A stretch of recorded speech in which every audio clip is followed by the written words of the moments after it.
আমরা ফোকাস করি সবসময় পরীক্ষার আগে কিভাবে পড়বো ভাই, এগুলো একটু বলেন। এর জন্য ভাবি 1 মিনিট রাখলেই তো যথেষ্ট, তাই না? লিখবো 1 লাইন, 1 মিনিট রাখলেই তো যথেষ্ট। তুমি যখন পড়বা বইয়ের, অবশ্যই বইয়ের বায়োলজি বইয়ের ক্ষেত্রে ছবিগুলোর দিকে ফোকাস করবা। তুমি তো সব ওয়ার্ড বাই ওয়ার্ড মুখস্থ করা সম্ভব না, তুমি যদি সুপার হিউম্যান না হও। তোমার প্রথমে প্রশ্নটা হাতে নিয়ে আরাম করে পড়তে পড়তেই 10 মিনিট লেগে যায়, সবারই 10 মিনিট লাগে প্রশ্ন পড়তে। তোমার যে সিনিয়র ভাই, আমরা যারা আছি, সিনিয়র টিচার যারা আছেন, তাদের কথাগুলো শোনো। আসসালামু আলাইকুম প্রিয় শিক্ষার্থীরা, বিশেষ করে এসএসসি ক্যান্ডিডেট বা এইচএসসি ক্যান্ডিডেট তোমরা যারা আছো, তোমাদের জন্য বেশি গুরুত্বপূর্ণ এই ভিডিওটা। এই ভিডিওতে আমি বলবো যে বায়োলজি সিকিউটা কিভাবে তুমি ভালো মতো অ্যান্সার করতে পারবা। এমন টেকনিকগুলাই বলবো যেটাতে তুমি কমপক্ষে 8 থেকে 9, এমনকি ক্ষেত্র বিশেষে দেখবা যে 10-এ 10ও পেয়ে গেছো সিকিউগুলোতে। সো তাহলে কি সেই টেকনিকগুলো? প্রথম কথা, আমরা ফোকাস করি সবসময় পরীক্ষার আগে কিভাবে পড়বো ভাই, এগুলো একটু বলেন যে পরীক্ষার আগে রিভিশন কিভাবে দিব। কিন্তু আমরা মাথা ঘামাই না, পরীক্ষার হলেও কিন্তু একটা স্ট্র্যাটেজি কাজ করে বা একটা স্ট্র্যাটেজি অনুযায়ী আমার প্ল্যান করা উচিত, তাই না? তো তাহলে দেখো, পরীক্ষার আগে তো আমরা পড়বো যেভাবে, সেটারও আমি একটা শর্ট আলোচনা করব, আবার পরীক্ষার হলে গিয়ে কি করব সেটারও একটা আলোচনা করব। প্রথম কথায় আসি তাহলে, যে পরীক্ষার আগে এই সময়টাতে, অর্থাৎ এই সময় বলতে কি ভাই, পরীক্ষার 2 মাস আগে 3 মাস আগে আমি কিভাবে পড়তে পারি। দেখো, এই সময়টাতে যে ক্লাসের ফার্স্ট বয় অনেক পড়াশোনা করছে সেও যেমন পড়তে বসবে, আবার যে ক্লাসে মনোযোগ দেয় নাই, একটু এতদিন গত 1.5-2 বছর ফাঁকিবাজি করছে, সেও পড়তে বসবে। তো সবারই তো এখন সমান চান্স আছে ভালো করার। তো আমি কি এমন টেকনিক কাজে লাগাতে পারি যেন আমার পড়াটা ইফেক্টিভ হয়, আমি যেন বেস্ট রেজাল্টটা করতে পারি। তো দেখো, তুমি যেই ক্যাটাগরিরই স্টুডেন্ট হও না কেন, তোমার কিন্তু এখন পড়তে বসতেই হবে। সো আলটিমেটলি যেহেতু পড়তে বসবাই, তাহলে বুদ্ধিগুলো কাজে লাগাও। তোমার যে সিনিয়র ভাই, আমরা যারা আছি, সিনিয়র টিচার যারা আছেন, তাদের কথাগুলো শোনো। তাহলে যে সময়গুলো ব্যয় করবা সেটা হয়তো নষ্ট হবে না, পরিশ্রমগুলো সার্থক হবে, রেজাল্ট আসবে ভালো। সো প্রথম কথা, যে তুমি যখন পড়বা বইয়ের, অবশ্যই বইয়ের বায়োলজি বইয়ের ক্ষেত্রে ছবিগুলোর দিকে ফোকাস করবা। ভাই কেন ছবিগুলোর দিকে ফোকাস করব, একটা প্রশ্ন আসে।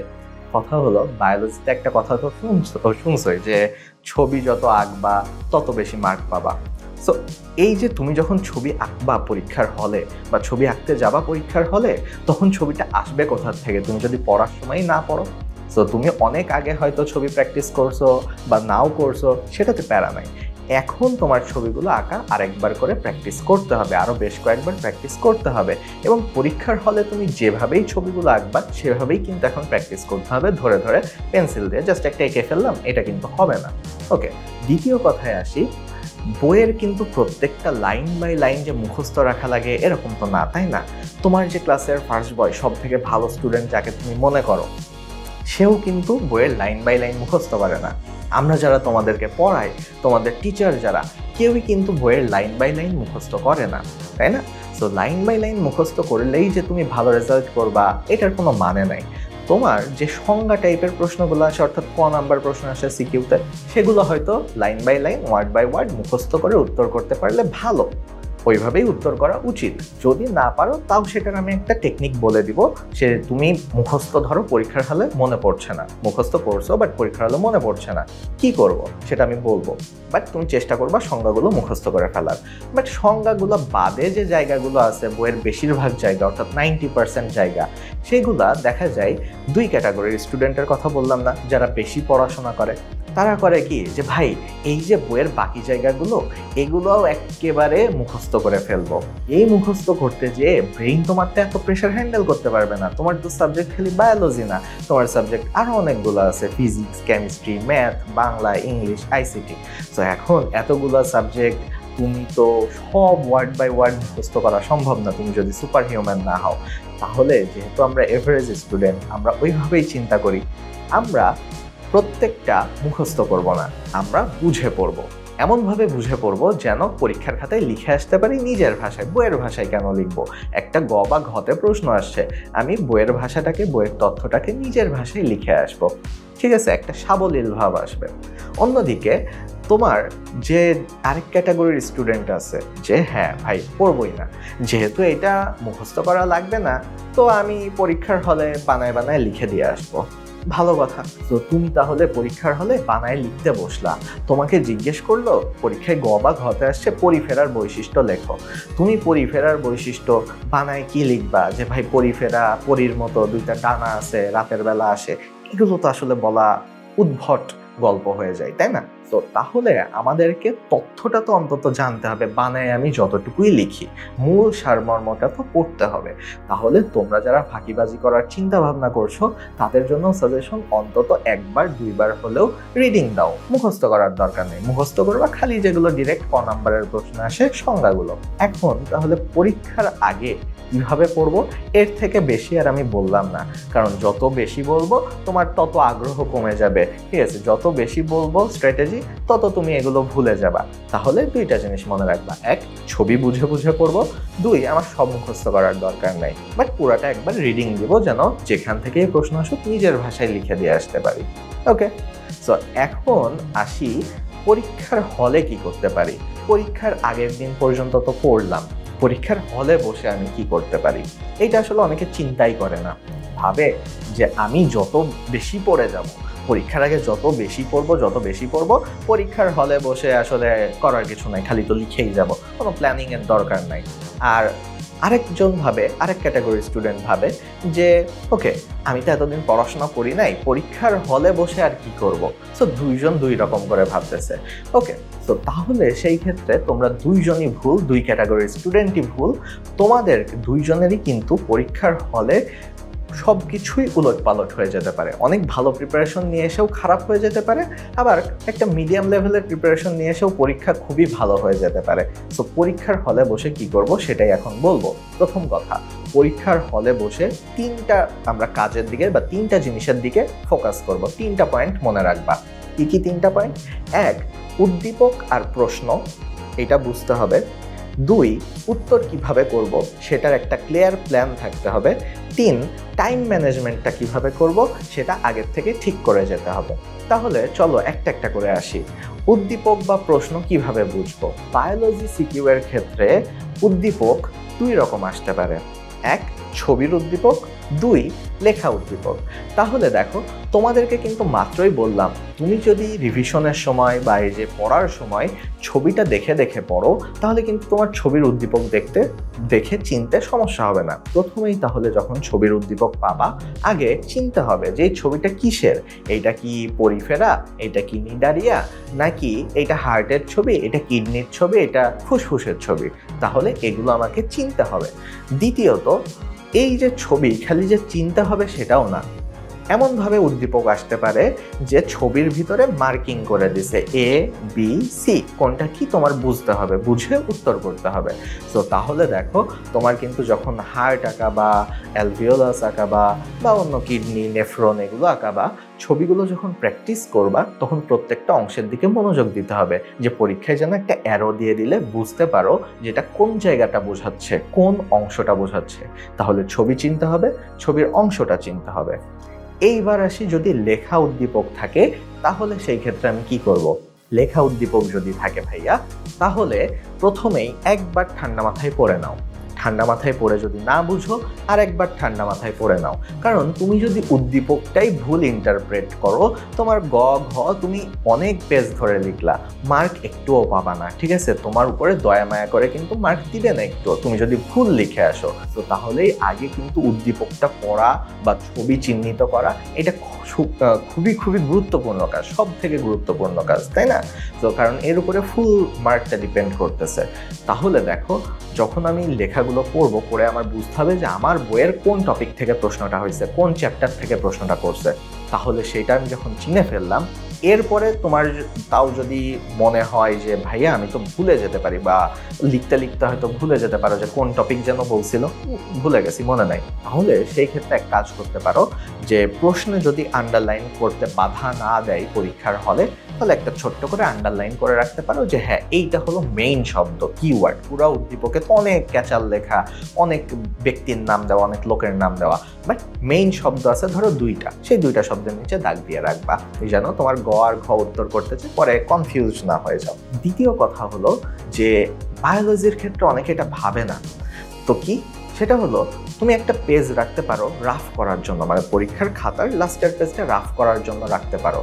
দেখবা যে ম্যাথের ক্ষেত্রে সবাই রাফ করার জন্য রাখে, ফিজিক্সের ক্ষেত্রেও রাফ করার জন্য রাখে, ক্ষেত্র বিশেষে কেমিস্ট্রির প্রশ্নের জন্য কিন্তু রাফ করার জন্য বাচ্চারা শেষের পৃষ্ঠাটা রেখে দেয়। বাট ভাই বায়োলজিতে রাফ করবো, এটা পুরো একেবারে উদ্ভট একটা কথা হয়ে গেল না? কিন্তু আসলে কিন্তু বায়োলজিতে তুমি রাফ করার জন্য যদি একটা পেজ রাখো, পরে ওই লাস্টের পেজটা কেটে দাও, কেউ কিন্তু তোমাকে মানে বকা দিবে না বা নাম্বার কম দিবে না, একটা টান দিয়ে কেটে দিবে ওটা। আচ্ছা, তো প্রথমত রাফ করার পেজে তুমি উত্তরগুলো শর্টে লিখে রাখতে পারো যে হ্যাঁ উদ্দীপকে আমার এটা বুঝাইছে বা ছবিটাতে আমার এটা বুঝাইছে, আমি তাহলে এইটা লিখে রাখি এখানে, তাহলে প্রশ্নেও আমার দাগ দেওয়া লাগলো না কিন্তু। ওকে, মাথায় থাকলো। এখন আসি, আমি তাহলে ছবির উদ্দীপক কিভাবে হ্যান্ডেল করব শিখে গেলাম, তারপর লেখা উদ্দীপক কিভাবে হ্যান্ডেল করব সেটাও শিখে গেলাম। এখন আসি তাহলে ভাই উদ্দীপক বুঝি, প্রশ্নও পড়লাম, উত্তরটা কিভাবে করব, কিভাবে উত্তর করলে আমি মার্ক পাবো, তাই না? কারণ স্যার তো আমার উদ্দীপক পড়া দেখবে না, স্যার আমার প্রশ্ন কিভাবে হ্যান্ডেল করছি সেটাও দেখবে না, স্যার দেখবে যে আমি উত্তর কতটা ভালো লিখছি। এখন দেখো উত্তরের ক্ষেত্রে ক, খ, গ, ঘ, আমি এই 4টা ভাগে ভাগ করেই বলি। ক এর ক্ষেত্রে এক লাইনে উত্তর দিতে হবে, ডিরেক্ট উত্তর, কোনো ঘোরানো পেঁচানোর কোনো সুযোগ নাই, ডিরেক্ট যেটা পরীক্ষায় চাইছে সেটাই তোমার বলতে হবে। এখানে তোমার সৃজনশীলতা বা তোমার সাহিত্যকর্ম দেখানোর কোনো সুযোগ নাই, তোমার এখানে ডিরেক্ট উত্তর করতে হবে। তাহলে দেখো 1 নম্বরের প্রশ্ন কাইন্ড অফ মুখস্থই, শতভাগই মুখস্থ, এখানে বুঝে উত্তর করো, বাট এখানে তুমি নিজের কোনো বুঝে লেখা লিখতে পারবা না। এবার আসি, হয়তো তুমি মুখস্থ করছো বাট ভুলে গেছো, মাথায় আসতেছে না, এখন এক কাজ করতে পারো। প্রথম প্ল্যান হলো তুমি জানো তুমি মুখস্থ করছো বাট একটা দুইটা করে শব্দ উলট পালট হয়ে যাচ্ছে, ভুলে যাচ্ছ। এই যে বললাম না তোমাদেরকে একটা রাফ পেজ রাখতে, লাস্টে রাফ পেজে আগে লিখো, যে লিখে দেখো যখন লেখাটা চোখের সামনে আসবে তখন তুমি বুঝতে পারবা যে আচ্ছা এইখানে একটা শব্দ ছিল ভুলে গেছিলাম, কি যেন শব্দটা, মনে পড়ে যাবে। তাহলে রাফ পেজের গুরুত্ব বায়োলজির ক্ষেত্রে কতটা দেখো। ওকে, দ্বিতীয় ক্ষেত্রে দেখো তুমি পুরোপুরি ভুলে গেছো, তোমার ওইটুকুও মনে আসতেছে না, তুমি কনসেপ্টটা তো বুঝো, তাই না? বুঝে বুঝে যদি পড়ে থাকো কনসেপ্টটা তো বুঝো, সেই ক্ষেত্রে তুমি কনসেপ্ট অনুযায়ী রাফ পেজে একটা মডেল দ্বারা করানোর চেষ্টা করো যে ভাই ক নম্বরের প্রশ্ন তাহলে আমি এরকম লিখতে পারি। অনেক হয়তো উল্টাপাল্টা কথা চলে আসবে, অনেক যে শব্দগুলো অপ্রয়োজনীয় শব্দ চলে আসতে পারে, তো সেগুলোকে কাটসাট করে রাফ পেজে তো করছো, ফাইনাল ভার্সনটা এবার তুমি আসল জায়গায় লিখে ফেলো। তো এই দিলাম যে এইটা হলো একটা ওয়ে, যে তুমি মনে থাকলে তো ডিরেক্ট উত্তর করবা, ভুলে গেলে কি করতে পারো। দ্বিতীয়ত আসি, খ নাম্বার প্রশ্ন কিভাবে উত্তর করব। খ নাম্বার প্রশ্নের উত্তরের ক্ষেত্রে একটা ইন্টারেস্টিং, খ, গ, ঘ সবগুলো ইন্টারেস্টিং ওয়েতে একটা উত্তর করার টেকনিক শিখিয়ে দিই, এটা জানো কিনা। সেটা হলো খতে যেই প্রশ্নই করুক না কেন, প্রথমে মানে যে প্রশ্নটা করছে সেইটা রিলেটেড ক টাইপের একটা অ্যান্সার দেওয়ার চেষ্টা করবা। প্রথমেই 1 লাইনের একটা প্যারা লিখে ফেলবা। 1 লাইনের প্যারা বলতে কি, যে ভাই আমাকে জিজ্ঞেস করছে যে এইটা ব্যাখ্যা করো, তাহলে প্রথমত ব্যাখ্যা করার আগেই তুমি বলো যে এইটা সম্পর্কে তুমি কি জানো, এইটা মানবদেহের কোথায় আছে, এটা উদ্ভিদের কোথায় আছে, 1 লাইনে বলে দাও, দেখো সুন্দর একটা উত্তর হয়ে গেল। এরপরে ছোট্ট একটা প্যারা হয়ে গেল। এই প্যারাটার পরে তুমি দ্বিতীয় প্যারা শুরু করো এবং এই প্যারাতে তুমি ব্যাখ্যা করো, অনুধাবন বলতে যা বুঝো, যে হ্যাঁ এবার আমি পুরো প্রক্রিয়াটা ব্যাখ্যা করি বা এইবার আমি জিনিসটা বুঝিয়ে বলি, তাহলে সেটা তুমি করো। বাট প্রথমে একটা জ্ঞানমূলক উত্তর দিয়ে দাও, মুখস্থ টাইপের উত্তর দিয়ে দাও যে এটা আমাদের দেহের ওইখানে আছে, এটার কাজ এটা, তারপরে তুমি ব্যাখ্যাতে আসো যে এটা কিভাবে কাজ করে বা সামথিং। ওকে, প্রশ্ন অনুযায়ী উত্তর হবে। এবার আসি গতে। গয়ের ক্ষেত্রে 3টা প্যারা করবা, কমপক্ষে 3টা প্যারা বা 3টা প্যারা করাই আইডিয়াল। প্রথমত উদ্দীপকে যে জিনিসটা বলছে তুমি কি উদ্দীপকটা বুঝছো কিনা স্যারদেরকে বুঝাতে হবে না। স্যাররা যখন খাতা দেখে তাদের কিন্তু আসলে অনেক খাতা দেখতে হয় এবং প্রত্যেকটা তোমার বানান ভুল সহ ধরে দেখার তাদের কিন্তু সুযোগ নাই, তাই না? তো তো তাদেরকে প্রথমেই তোমার ইমপ্রেস করে ফেলতে হবে, প্রথম লাইনেই তাকে ইমপ্রেস করে ফেলতে হবে, যেন সে বলে যে আচ্ছা এই ছেলে তো অনেক ভালো লিখছে। ভিতরে যদি তুমি একটা দুইটা একটু ভুল করেও ফেলো, ভুল সবারই হয়, স্বাভাবিক, অনেক লেখা থাকে, ভুল হতেই পারে, তো সেইটা যেন মানে স্যারের চোখে না পড়ে, তাহলে প্রথম দিকের প্রেজেন্টেশনটাই ভালো করতে হবে, প্রথম হাফ পেজের প্রেজেন্টেশনই ভালো করতে হবে। তাহলে দেখো, প্রথমে তুমি উদ্দীপকটা যে বুঝছো, কি বুঝছো সেটা লিখবা, যে উদ্দীপক থেকে আমরা বুঝলাম যে এইটা এই অঙ্গের কথা বলছে, বা এইটা এই কোষের কথা বলছে, বা এইটা সামথিং এই জিনিসটা নিয়ে কথা বলছে। এক লাইন লিখলা, এরপরে একটা প্যারা শেষ করে দাও, এক লাইনেই একটা প্যারা। দ্বিতীয় প্যারা আসো, এইটা একটু বড় হবে, 4 বা 5 লাইনের প্যারা হবে।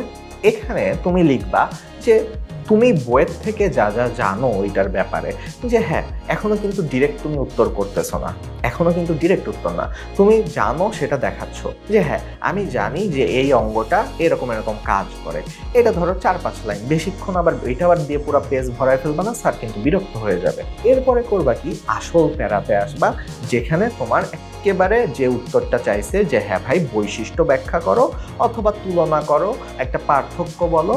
এইবার তুমি এটা মনের মাধুরী মিশায় যতটুকু তুমি জানো, যতদূর লিখতে পারবা সেইটুকু লিখে ফেলো। ওকে, তো এইখানে কিন্তু আসলে বায়োলজি, ফিজিক্স, কেমিস্ট্রি এগুলোতে কিন্তু যত বড় লিখবা তত মার্ক এরকম না। তুমি যদি ভালো মতো উত্তর করে আসতে পারো তাহলে সেই ক্ষেত্রে তোমাকে ফুল মার্ক দেওয়ার সম্ভাবনা থাকে। তো যতটুকু উত্তর হয় লিখো, বাট প্রেজেন্টেশনে যে 3টা প্যারাতে ভাগ করে লিখলা, এগুলো দেখলে স্যার কিন্তু খুশি হয়ে যায়, যা বুঝে যে স্টুডেন্টটা ভালো। তোমার লেখার স্টাইল দেখে কিন্তু স্যার বুঝবে যে তুমি ভালো স্টুডেন্ট কিনা। তোমার কিন্তু ওই স্যার তোমার খাতা নিয়ে দেখতে যাবে না এটা কোন স্কুলের ফার্স্ট বয়, বা আবার তুমি এতদিন পড়াশোনা করো নাই, স্যার কিন্তু এটা দেখতে যাবে না ও কি বাসায় পড়তো কিনা, স্যার তোমার খাতাটা দেখবে। সো খাতাতে তোমার বোঝাতে হবে তুমি ভালো স্টুডেন্ট, তুমি ভালো নাম্বার ডিজার্ভ করো। সেটা তুমি এতদিন যা করছো ম্যাটার করে না, কিন্তু খাতা তোমার জন্য কথা বলবে, খাতা স্যারের কাছে। ওকে, এইবার আসি ঘ নাম্বার। সো তাহলে যারা বুদ্ধিমান তারা কিন্তু ঘ নাম্বার কিভাবে লিখবো বুঝে গেছো। প্রথমেই এক লাইনে উত্তর করে দেব যে ভাই উদ্দীপকে এই জিনিসটা বলছে, শেষ, একটা প্যারা শেষ।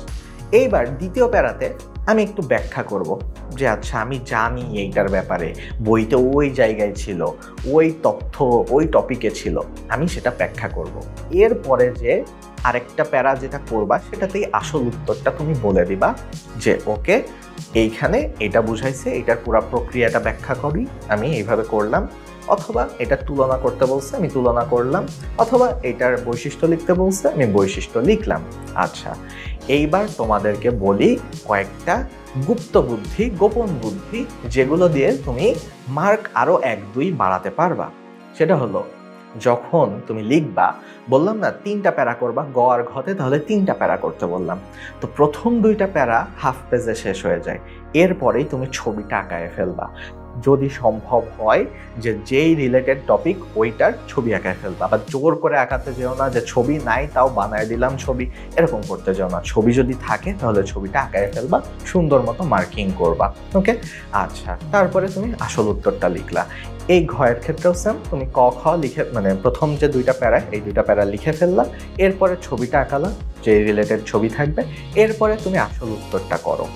এখন দেখো, এই তো গেল একটা টেকনিক যে ছবি দিলেই মার্ক আসে। সো তুমি ছবি সহজে উত্তর, সেগুলো আগে আগে দেওয়ার চেষ্টা করবা। স্যারের চোখে মনে হবে যে আচ্ছা প্রথম 2টা সিকিউতেই ও ছবি দিছে, ও তো আসলে অনেক ভালো স্টুডেন্ট, তাই না? পরের গুলোতে তুমি ছবি না দাও, যদি দিতে না পারো, ইচ্ছা না হয় বা পারতেছো না, তাহলে সেই ক্ষেত্রেও সমস্যা নেই, প্রথম 2টা সিকিউতে তুমি ছবি দাও। এইভাবেই প্ল্যানটা করো লেখার সময়, যে তাহলে স্যার ইমপ্রেসড হয়ে যাবে শুরুতে, এবং শেষে গিয়ে দেখবো অটোমেটিক মার্ক চলে আসতেছে। এখন আসো, পয়েন্ট যখন লিখবা, অর্থাৎ বৈশিষ্ট্য যখন লিখবা, তখন 1, 2, 3, 4 এগুলো দেওয়ার থেকে তুমি একটা 4 কোণা বক্সের মতন দিতে পারো, অথবা গোল্লা দিয়ে পয়েন্টগুলো, অথবা স্টার দিয়ে পয়েন্টগুলো লিখতে পারো। তাহলে দেখো, তুমি যখন 1, 2, 3, 4 দিয়ে লিখবা, ধরো তুমি 3টা অনেক বড় বড় পয়েন্ট লিখছো, স্যারের কাছে মনে হবে যে মাত্র 3টা পয়েন্ট লিখছে। আগের খাতায় ধরো তোমার যে বন্ধু, সে ওই 3টা পয়েন্টকেই ভেঙে 10টা পয়েন্ট আকারে লিখছে। তো স্যারের মাথায় কি আসবে যে এ তো কম লিখছে, মাত্র 3টা, আগের জন 10টা লিখছে, কিন্তু লেখা কিন্তু সেমই। তাহলে তোমার কি করতে হবে? প্রথমত তুমি নাম্বারিং করো না, তাহলে স্যার কিন্তু আর গুনে গুনে দেখবে না ও কয়টা স্টার দিছে, সো নাম্বারিং করো না। দ্বিতীয় কথা, পয়েন্টগুলো বড় করার থেকে মেইন মানে চেষ্টা করবা পয়েন্টগুলোর সংখ্যা বৃদ্ধি করতে।